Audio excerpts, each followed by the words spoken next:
안녕하세요. 뒷담화입니다. 나는 솔로 그 후 사랑은 계속된다. 27화 방송 이후 많은 분들이 정숙을 안타까워하고 응원하는 목소리를 내고 있는데요.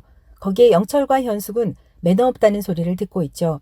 하지만 이와는 조금 다른 의견들도 커뮤니티를 중심으로 전해지고 있는데요.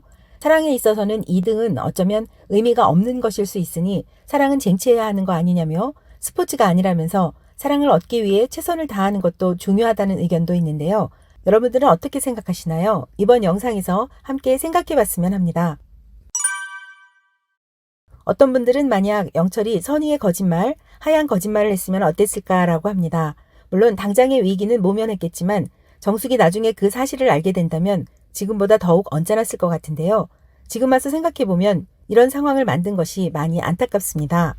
거짓말이 부담스럽다면 거짓말을 하지 않는 범위 내에서 부산 내려가기 전에 해야 할 일이 생겼다 정도로 자세한 내용을 밝히지 않는 범위 내에서 부드럽게 넘어갔더라면 어땠을까 생각됐는데요.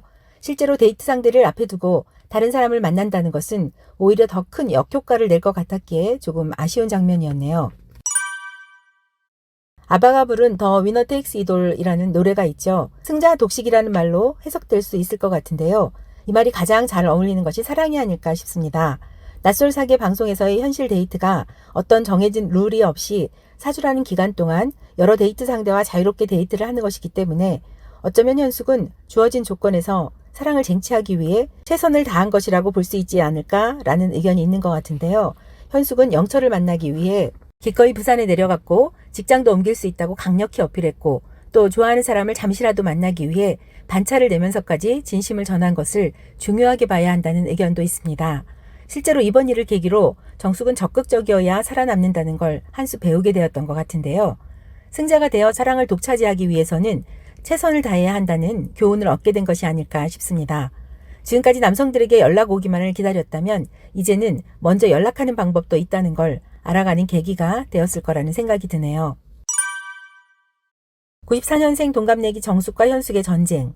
다음 방송에서 낯설 민박이 다시 시작되는데 과연 그 결과가 어떨지 정말 흥미진진한데요.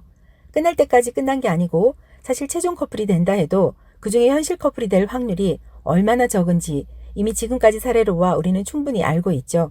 이번 방송이 끝나더라도 이들의 사랑은 계속되는 것처럼 94년생 동갑내기 정숙과 현숙이 아름다운 사랑을 찾아가길 바랍니다. 영철, 정숙, 현숙의 이야기 여러분은 어떻게 보셨는지 소중한 댓글 남겨주세요. 영상 끝까지 봐주셔서 감사합니다. 여러분의 구독과 좋아요는 뒷담화 채널에 큰 힘이 됩니다. 오늘도 고맙습니다.